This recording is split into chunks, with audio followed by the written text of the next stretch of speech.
जूते का घिसना ये बता देता है हमें, तो बाहर की तरफ घिस रहा है या अंदर की तरफ घिस रहा है, तो हमें ये पता लग जाता है कि कौन से लिगामेंट पे स्ट्रेस है। जूते ना सॉफ्ट होने चाहिए हल्के से, और बहुत मोटे नहीं होने चाहिए। गद्देदार भी जूते होते हैं, वो नहीं होने चाहिए। हर रोज उल्टा चलिए, आधा घंटा, 20 मिनट, 25 मिनट, जितना आपकी फिजिकल कैपेसिटी है।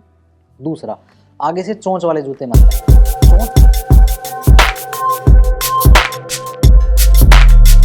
तो सर ऐसा भी कुछ है कि किसी को देख के किसी को देख के बताया जा सकता है कि उसका पोस्चर खराब है या उनको कोई प्रॉब्लम है? अगर कायरोप्रैक्टर किसी को देख रहे हैं तो कुछ है ऐसा? ऑफ कोर्स प्लीज बताइए उसके बारे में। आप इंसान के पोस्चर को देख के, उसके चलने के स्टाइल को देख के, वो हाथ कैसे उठाता है, चलते वक्त घुटना मोड़ता है कि नहीं मोड़ता, ये कितने स्पीड से मोड़ रहा है, आप इतना देख के पता लगा सकते हो कि इंजरी कौन सी हो सकती है या कौन सा जॉइंट स्ट्रेस में चल रहा है फिलहाल। अच्छा। हाँ, हमारा पोस्चर बिगड़ता है एक कंपनसेटरी मैकेनिज्म के तहत।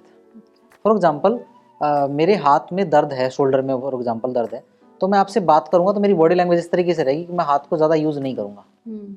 तो आप मुझे देख के पता लगा सकते हो मेरे रिस्ट्रिक्टेड मूवमेंट है। एक छोटा सा एग्जांपल बताता हूँ।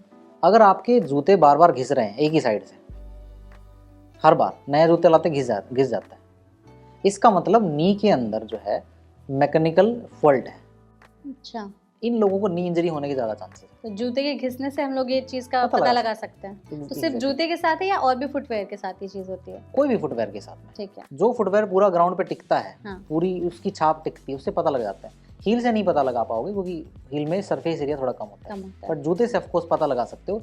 इंजरी ये भी पता लगा सकते हो इंजरी कितने साल में होने वाली है। अच्छा। हाँ। कैसे, मतलब जैसे अच्छा, कई लोग इसमें एक और ऐड ऑन करना चाहते हैं, कई लोगों का पैर ना पूरा पड़ नहीं पाता है ज़मीन पर, जैसे कोई फुटवेयर भी पहनते हैं तो उसके साथ, तो कैसे पता लगाएं? मैम, हमारी जो आर्च है ना, उसमें एक मीडियल सपोर्ट होता है, होलो होता है, मतलब हमारा पाँव इस तरह होता है, यहाँ पे एक गैप होता है। हाँ, इसको मीडियल आर्च बोलते हैं। अगर आपकी आर्च अंदर की तरफ टिकने लग जाएगी ना, अंदर की तरफ, तो आपसे यहाँ से उठना स्टार्ट हो जाएगा आपका ईडी की बाहर की तरफ, तो मोस्ट लाइकली आपका जूता घिसना स्टार्ट हो जाएगा। फॉर एग्जाम्पल, एक फ्लैट फुट से लेते हैं। हमारी पाँव के नीचे गड्ढा होता है, इसको मीडियल आर्च बोलते हैं। दुनिया में 2% से 3% लोगों को आर्च नहीं है, तो उनका फ्लैट होता है। ये एक्सेप्शनल केस है। हाँ, एक्सेप्शनली बहुत सारे लोग होते हैं ऐसे। अच्छा। रोजमर्रा में होते हैं। दुनिया में 2-3% है तो वो नंबर वैसे बहुत ज़्यादा होते हैं लोग। हाँ। इनका पाँव पूरा टिकता है, इनके घुटने के अंदर मीडियल साइड पे, यानी अंदर की साइड पे स्ट्रेस रहता है इनके। इन लोगों को 55 की उम्र में जाके ऑस्टियोआर्थराइटिस बनने के एक नॉर्मल इंसान के कंपैरिजन में 90% रिस्क ज़्यादा है। ओके। अगर ऐसे लोग फ्लैट फुट वाले कोई जंपिंग एक्टिविटी में इन्वॉल्व हैं, जैसे कि बास्केटबॉल खेल रहे हैं, टेबल टेनिस खेल रहे हैं या बैडमिंटन खेल रहे हैं, there is a likely chances उनको मेनिस्कस टियर हो सकता है या एसीएल हो सकता है, कोई इंजरी होने के चांसेस है। जूते का घिसना ये बता देता है हमें, तो बाहर की तरफ घिस रहा है या अंदर की तरफ घिस रहा है, तो हमें ये पता लग जाता है कि कौन से लिगामेंट पे स्ट्रेस है। और अगर किसी ने ये चीज़ पहचान ली कि उनका जूता घिस रहा है और कौन से लिगामेंट पे स्ट्रेस है, तब उन्हें क्या करना चाहिए? सबसे पहले तो आजकल कस्टमाइज इंसोल आते हैं, आप अपनी जांच करवा लें। ठीक है। उसमें लाइन ऑफ ग्रेविटी और सरफेस एरिया चेक करा जाएगा। मतलब एक प्लेट होगी, उस पर खड़ा करके ये पता लग जाएगा कितने कितने आप जहाँ प्रेशर डाल रहे हो, कहीं कहीं नहीं डाल रहे हो। अगर कहीं नहीं डाल रहा है तो उनकी फीलिंग हो जाती है, इंसोल डलता है, जिसको हम बतावा बोलते हैं, जूते के अंदर डल जाएगा।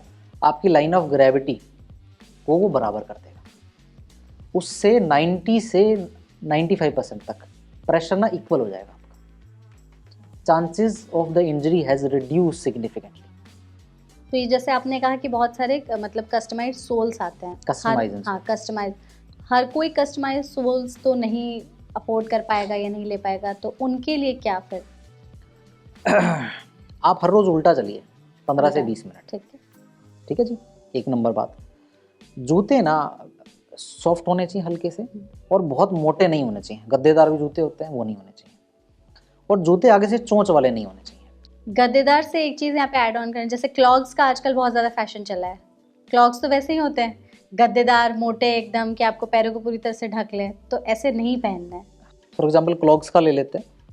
क्लॉग्स का डिज़ाइन इस तरीके से होता है, उसमें मीडियल आर्च सपोर्ट होती है और वो पीछे से हील का भी एक सपोर्ट रहता है, इसलिए वो ज़्यादा फेमस है।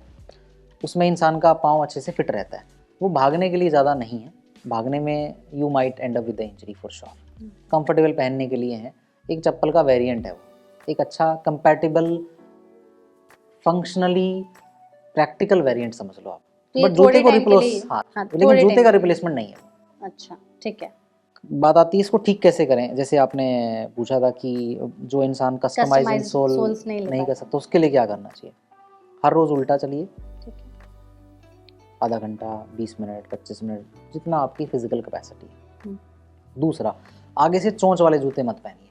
चोंच से हमारी उंगलियां, हमारा अंगूठा सांस लेता है, हम चलते हैं ना, जब ब्रीदिंग करता है मतलब फैलता है, लाइन ऑफ ग्रेविटी के हिसाब से वो चिपका रहता है अंदर, तो मूवमेंट के लिए, अडेप्टिबिलिटी के लिए स्पेस नहीं है। जैसे बेलीज जिसको बोलते हैं, हाँ, बेलीज में स्पेस नहीं है, तो अंदर अगर फिंगर अच्छे से हिल रही है ना, मूवमेंट आ रही है, वो जूता अच्छा है। इसको बोलते हैं टो बॉक्स।